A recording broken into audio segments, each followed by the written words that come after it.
After a night of drinking, I misread my girlfriend's signals and tried to initiate sex while she was still groggy. I didn't mean to make you feel unsafe, I apologized, but the awkwardness lingered.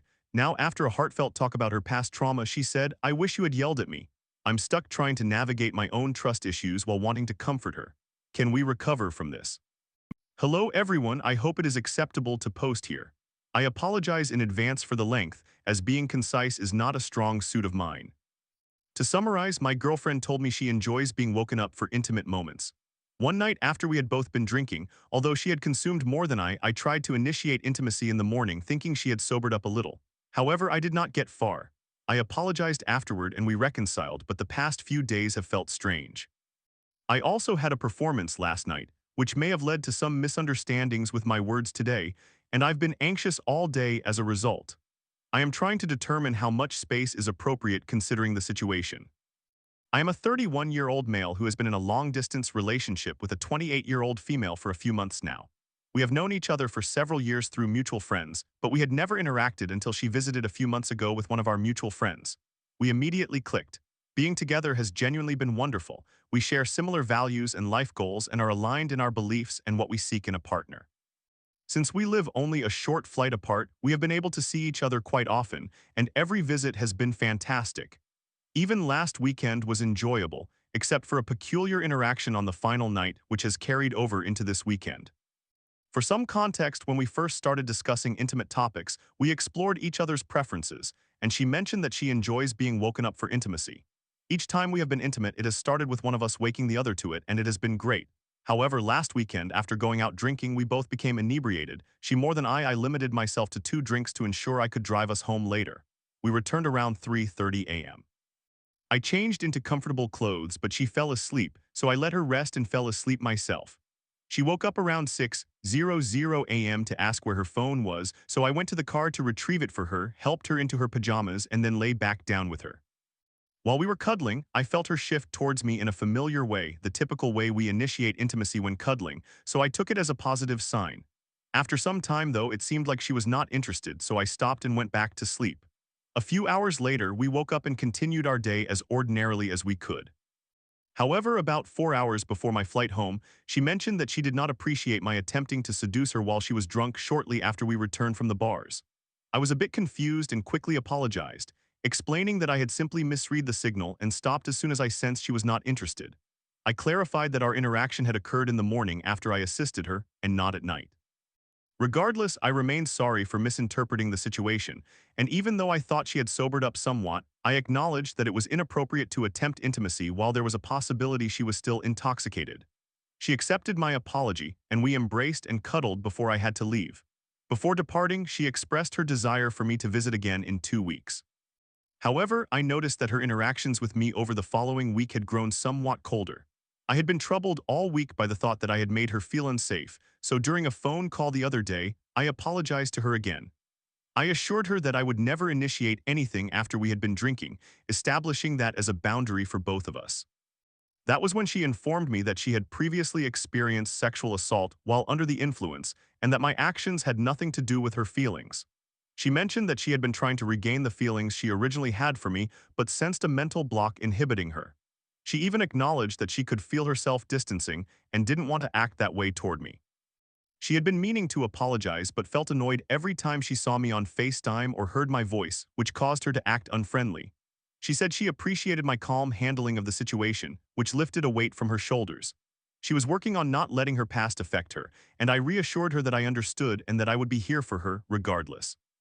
It was somewhat strange, but she expressed a desire that I had argued with her instead of remaining calm, as she felt it might have helped her express her emotions instead of bottling them up. However, she realized that such an approach would be toxic and acknowledged that we are both in this relationship because we value peace. Throughout the day, she video called me several times, we continued to text, and she still addressed me as baby, so I felt as though things were moving in a positive direction. Now I find myself in a bit of a quandary. For additional context, I am a part-time musician who took up music after navigating a difficult breakup from an 8-year relationship with someone who has borderline personality disorder and was emotionally abusive. I refrained from dating for 2.5 years to focus on myself through therapy, exercise, and hobbies. Further complicating matters, my eldest sister, with whom I was extremely close, passed away unexpectedly last month. Consequently, I decided to take a break from music, as I no longer felt connected to it.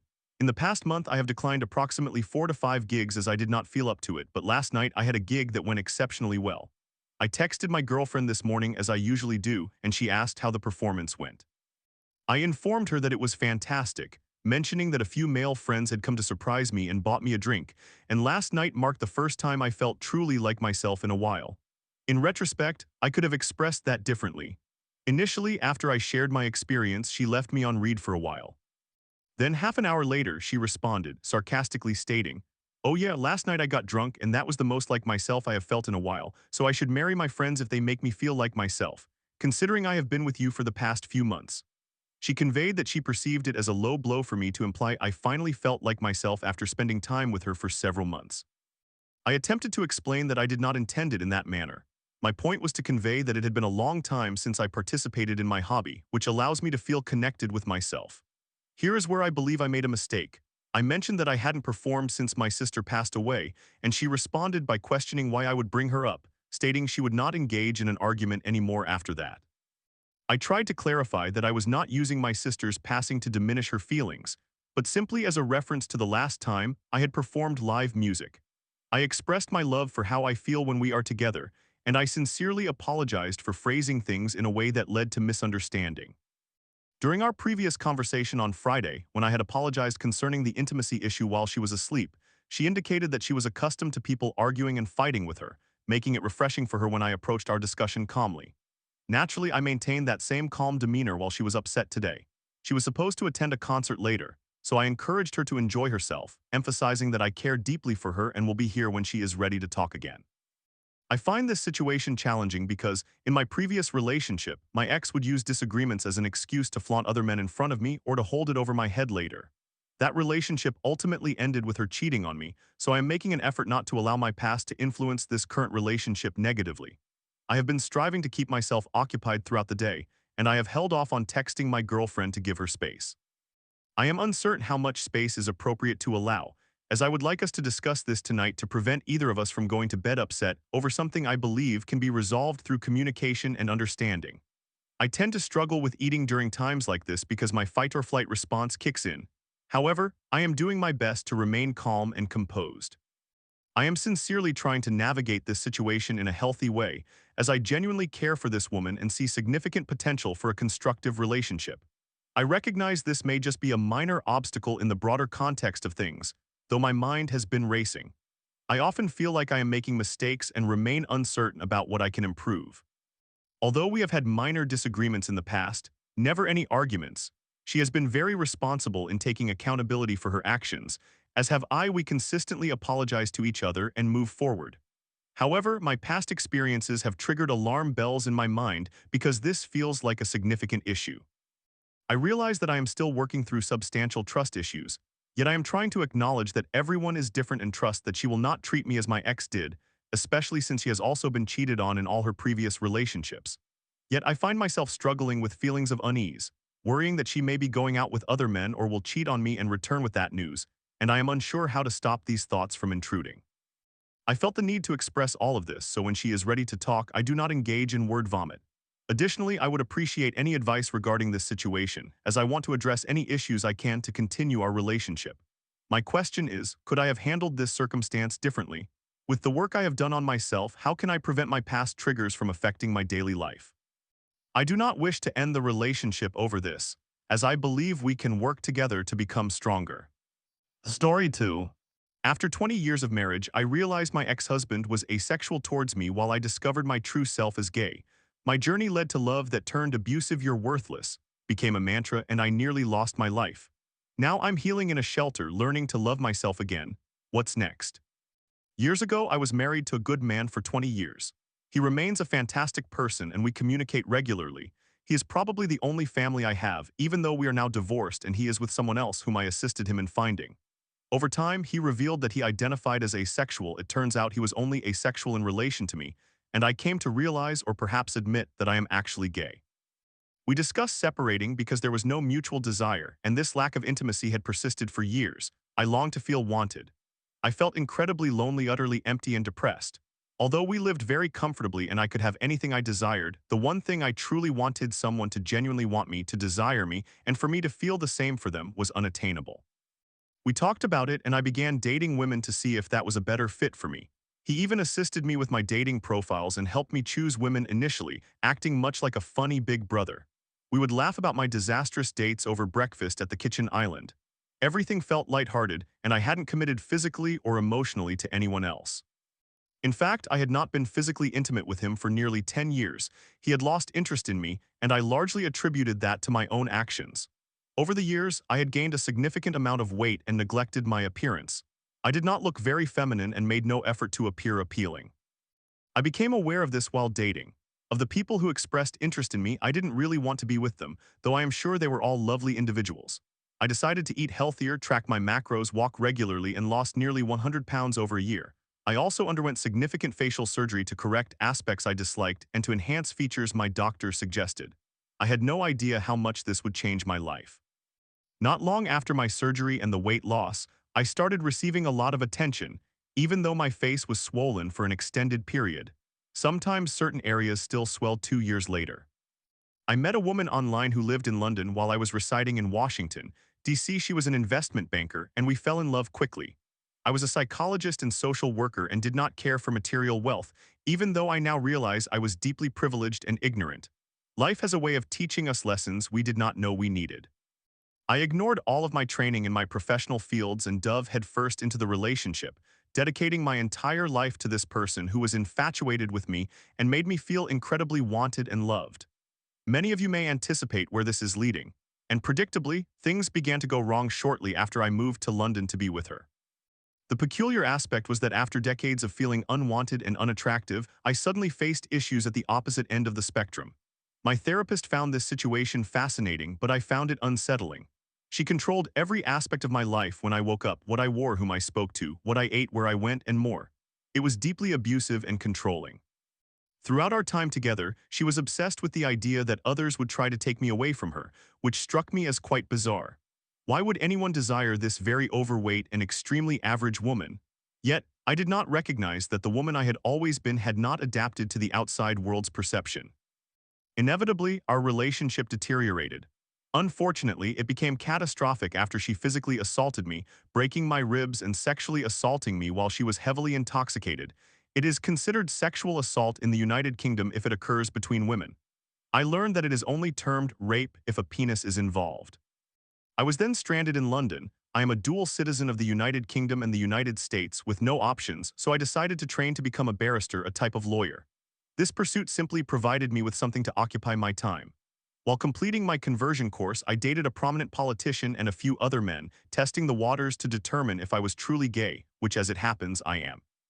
During my relationship with the politician, I met another woman. I was not cheating. We were not exclusive, and he had not indicated that he wanted to keep me around. Coincidentally, this woman was also a banker. I genuinely try to avoid them, though I am sure they are all lovely people. Again, we quickly fell in love, and I had not learned anything from my previous experience, ultimately relocating once more. For reasons that will soon become clear, I cannot disclose where I moved, though she also works for a large non-governmental organization. While I was with her, I believed that lightning could not strike in the same unfortunate way twice, though it's not truly striking when it's an unconscious choice, and thought we would be blissfully happy. However, the same troubling behaviors began to resurface. Controlling behavior, irrational jealousy, abusive incidents, and efforts to distance me from my friends, while she possessed a delusional conviction that everyone was attempting to sleep with me. The situation deteriorated for me and I reached a breaking point. I was confined against my will in an apartment and beaten so severely that my arm was broken by a steel door while I tried to escape. The cumulative stress from all the abuse led to stress-induced cardiomyopathy, often referred to as broken heart syndrome, and dissociative seizures. My brain became swollen and they unceremoniously tossed me onto the street, expressing their disgust with my perceived weakness, claiming they were only attracted to me when I appeared strong and desired by others. When I was weak or unwell, their reaction was one of rage and vengeance. As I lay on the hospital bed after consuming a large quantity of benzodiazepines and liters of vodka, I do not have a tolerance for either. Seizing and slipping into a coma, she called the doctors from home. I did not merit any consideration for her schedule and demanded that they allow me to die while they were actively trying to save me. She screamed at them to notify the police and have me thrown into the street in my condition, declaring that I was worthless. Unbelievably, this did not occur just once. It happened repeatedly for a year as I was determined to love her into becoming a good person. How naive I was. Eventually, I sought help from the police in this unnamed country. They insulted me, laughed at my situation, and ultimately threw me onto the street, taking the side of my abuser. The last incident was far too much for me. I ingested every single medication I could find, consumed liters of vodka. I do not even like vodka, but it was easy to drink with fizzy orange, and inflicted over 600 cuts on my arms, legs, and torso. The pain of merely existing and feeling utterly worthless and unwanted, despite giving my life to love these individuals, overwhelmed me. I was discovered, taken to the hospital, and the doctors saved me, though they were furious with me for not leaving her sooner. As I exited the hospital, she was waiting in the parking lot. I could barely walk and had no recollection of the days leading up to that moment due to the seizures and coma. Movement was painful as my clothing rubbed against my wounds. She stood there, screaming at me in the parking lot for embarrassing her yet again. That was the breaking point for me. Completely depleted of any hope or even the strength to end my life, I reached out to a women's helpline, and within hours, I was lying in a bed at a women's shelter for abused females. I have been here for a while. I prefer not to disclose the exact duration, and while I cannot speak for the other women, I am healing. I am learning why I allowed others to treat me this way, rooted in childhood issues, and I am prioritizing myself. I am surrounded by other women and many children, and I genuinely adore children. We laugh, cry, talk, and at times I even play soccer with the kids, as none of the other grown women are willing to play, and I enjoy seeing the kids laugh at how terrible I am. I think I caused trouble earlier by destroying a planter with one of my kicks. My ex-husband remains a close and dear friend to me. He is an exceptionally good man, and I feel terrible for having let him down so profoundly. He loved me greatly in his own way, and I should have continued in this world with his support and blessing to achieve wonderful things and have large families filled with love and laughter. But everything fell apart. We spoke earlier today for hours, and he had me laughing heartily, something I hadn't done in so long, as I was always kept away from people I care about, and it felt so good. While the other women sleep, I prefer to stay up watching television, which was never allowed, writing a bit and cleaning. I have fears about the future, but I am not afraid of being tortured or beaten again. I am not afraid of rape or having my bones broken. I am fortunate to share the same worries as many of you now have, an unknown tomorrow, which has the potential for sunshine rather than guaranteed meteor showers. All of this has profoundly humbled me. I am immensely grateful for the kindness of others and for the smallest moments of joy. While I once believed I needed someone to desire me, in the end, I realized that I needed to desire myself. That need, that want must come from me, although I sometimes feel selfish for saying this. Story 3. My ex and I tried to rekindle our relationship, but when I confessed to kissing another guy, he called the police on me for being crazy. Now I'm left wondering if our love meant anything or if I'm just irredeemable. Will I ever find closure? It will be a lengthy post as I will be pouring my heart out. You can probably sense that I do not really have anyone to talk to, right? My ex and I broke up last year in July. We had been living together for 3 years. The beginning of our relationship was peculiar and filled with odd moments. Firstly, we met through a friend with whom I had a friends with benefits arrangement who happened to be someone close to him. However, we just clicked. It was a bit inconsiderate of me, I know. That does not make it any better, but I had been honest with the other guy from the very beginning. I ultimately decided to end that situation because with my ex we just clicked. After one drunken party, our feelings escalated and we became intimate. It was complicated back then as his friends were not particularly friendly towards me. I could understand their perspective, of course, but my overwhelming guilt did not improve the situation. So that essentially summarizes the start. Overall, the relationship was wonderful, at least that is how I felt. Another challenging aspect was that I had been struggling with depression during that time, and naturally it took its toll. As we approached graduation, there was a lot of partying, and yes, I developed a mechanism for escapism. I had a tendency to drink more than I should have. Thankfully, for lack of a better term, my aggression was always directed inward. I expressed self-harm thoughts, which I know even as a cry for help was not healthy. I try not to judge myself for that now, even though I regret it. I recognize that it was the best I could do at the time. My ex frequently complained about that habit of mine, and gradually over time I stopped drinking. I loved him that deeply. But I felt as if he was distancing himself despite my efforts to improve and change. It was utterly devastating. During that relationship, I lost my close friends, and before long he became my only companion. My life was just work and him. A year before the breakup, we took a break. It was an unwelcome decision on my part, but as I said, he was pulling away. I voiced my concerns that I did not feel liked, that I did not feel wanted. He agreed and admitted that he wanted to end the relationship. He started looking for other places to live. I attempted to engage him in conversation, but he did not share my perspective. Then came another mistake on my part. I attended a gathering with some old classmates and a guy, a friend of mine, made a pass at me. To be honest, I did not expect it, but I did not stop it. I did not want it, but it felt like some form of acceptance, a way of soothing myself even if it was only temporary. A foolish decision, I know. I do not know what miracle occurred then, but the following day my ex approached me and said he had reconsidered, that we should try again. My heart sank. That was everything I ever wanted at the time, but now I should turn him down? I did not. I simply could not, so I remained silent. However, it came with a cost.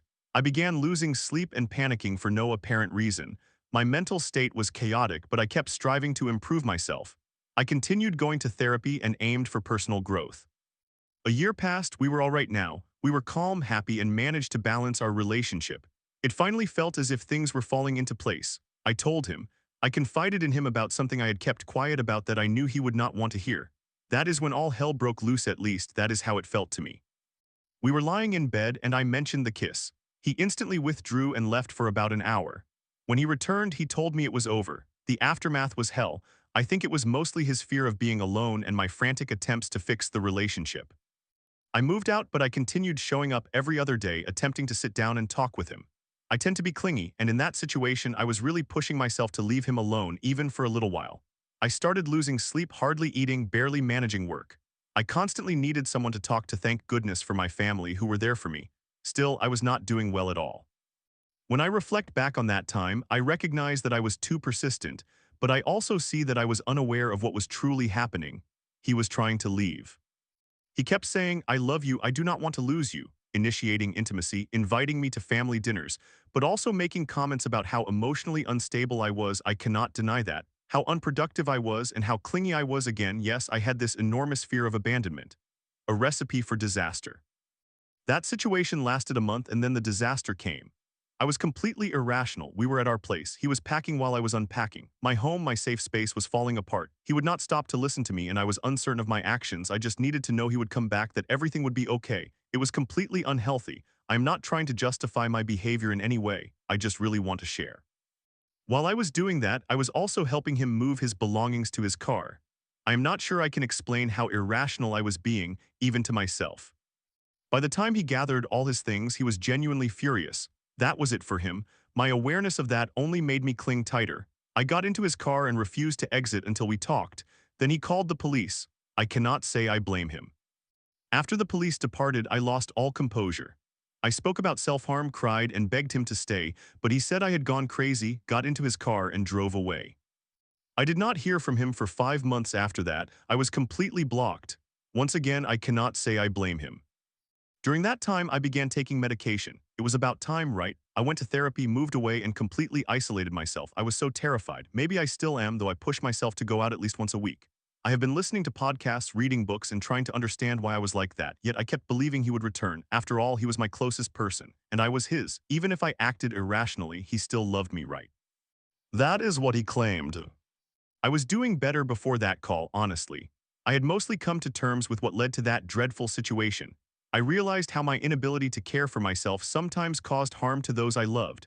I understood that he also contributed to creating an emotionally unsafe environment. I had started to detach in some ways, looking forward and seeking another path. And guess what? My phone lit up. It was him. Finally, after 5 long months of silence, I could apologize, I could explain, I could demonstrate that I had improved, I could talk to my friend again. It turns out he only reached out to see if we could unblock each other, just in case. I attempted to have a serious conversation with him 23 times, asking if we could remain part of each other's lives, but I do not think he understood me. Perhaps it was merely guilt. I do not know. 6 months have passed, I still miss him. I have healed somewhat, but other parts remain untouched. I mostly read during the day, waiting for September to begin university again. However, I have goals now. I am moving forward. I do things for myself. I maintain my peace. I seek to expand my knowledge and become more stable. I know that as I advance, life will expand and this ache will change in time. But yes, I continue hoping for a second chance. Am I that forgettable? Did it all mean nothing? Was it so wrong that I could not make amends? I recently messaged him. We had a pleasant conversation, or at least I think so. I told him I missed our discussions. He did not know how to respond. That is acceptable. I do not expect him to. I did not bother him afterward. I needed to express it, and I do not regret being vulnerable. Even though I do not think I would do that again, not because of the outcome, but because I do not think it is appropriate anymore. It is no longer mutual. As I mentioned, I am not seeking excuses. I recognize that this is something I will live with and regret. I accept that I was wrong, and by being wrong, I caused someone pain. I strive not to be that person anymore. I work to heal that part of myself. I understand the relationship was unhealthy. I realize my role in that.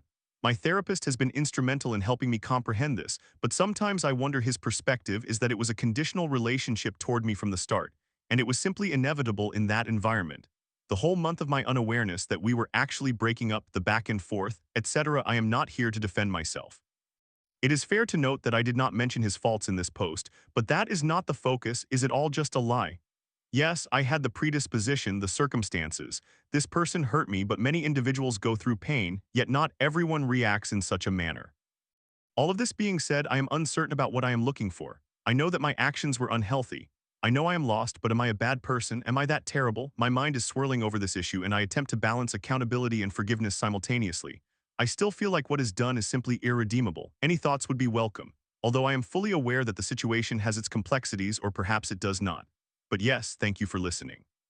Story 4. Caught my wife cheating after 13 years, and the DNA test confirmed I'm 99.9999% my daughter's dad. While I pretend to be the loving husband, I'm gathering evidence to expose her and her AP. I can't give you what you want, she texts him. How will this end? I initially posted this part 2 on r surviving infidelity, but it was removed by the moderators. I am reposting it here. Part 1 https www.reddit.com r surviving infidelity systj next to pv. It has been 3 weeks since the day of discovery, and I thought I would provide an update.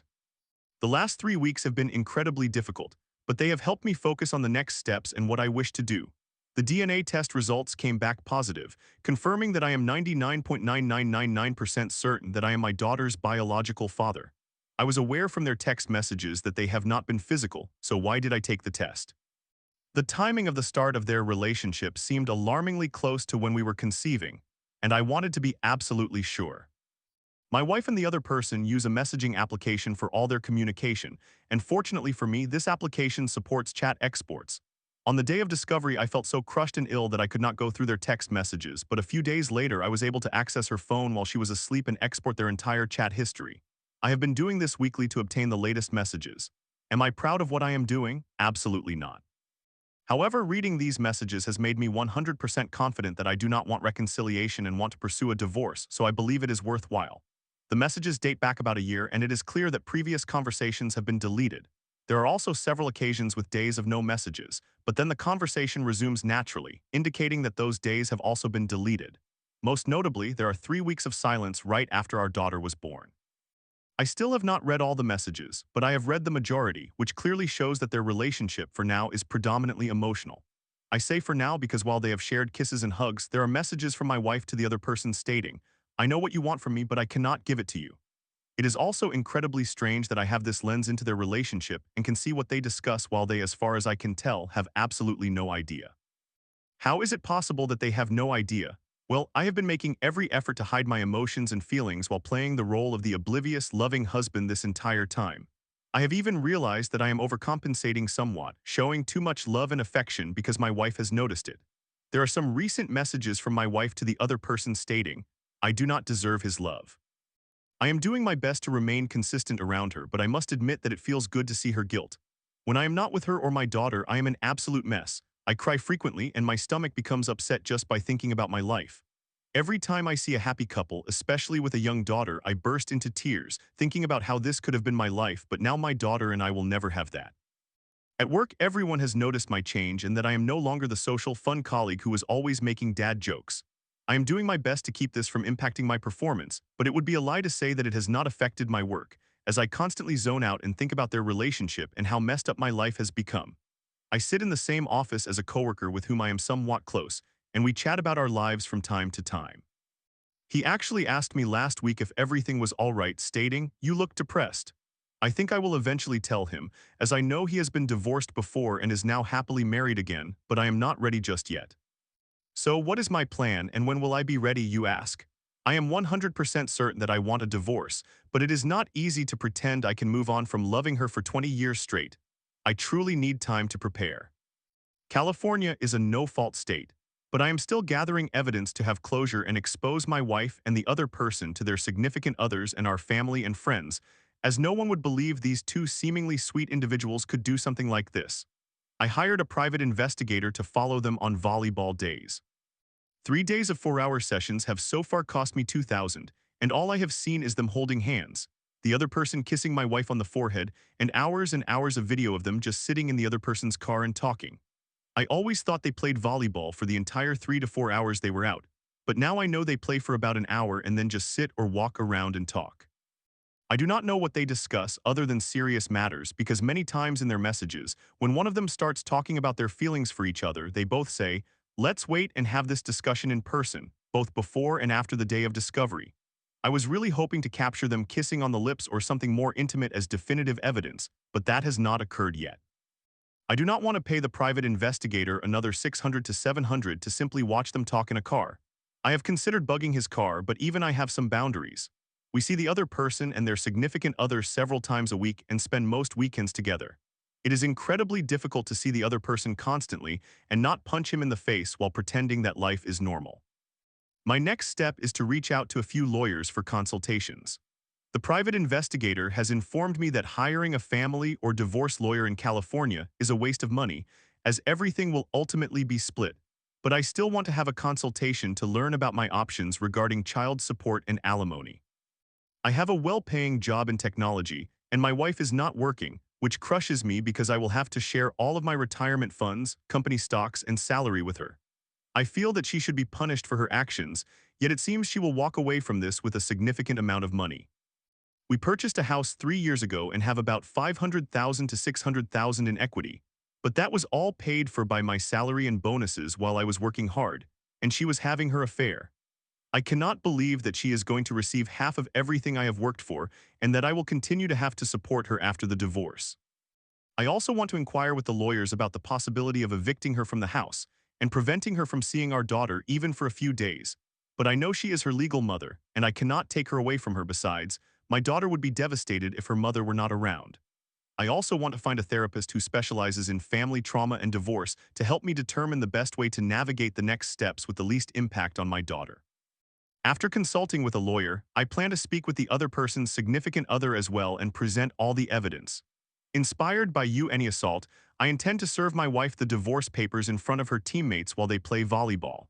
Ideally, if the other person's significant other agrees, we can serve divorce papers to both of them simultaneously.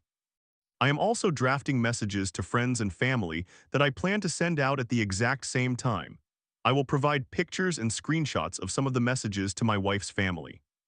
That is all for now, I suppose. My next update will likely come in another 2 to 3 weeks. Thank you for listening to my TED Talk.